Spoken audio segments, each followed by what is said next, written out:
بسم الله الرحمن الرحيم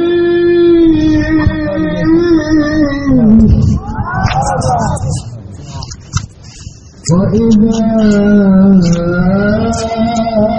قضي القرآن فاستمعوا له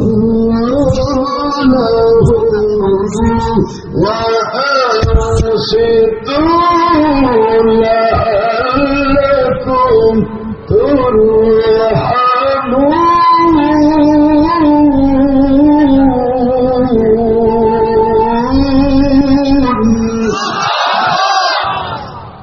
কোরআন শরীফের সূরাতুল আরাফ 204 নম্বর আয়াত 7 নম্বর সূরা 8 নম্বর পারা।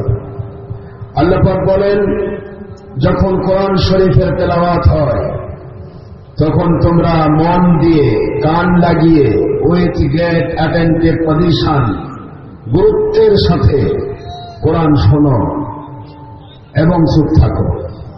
আদেশ কার?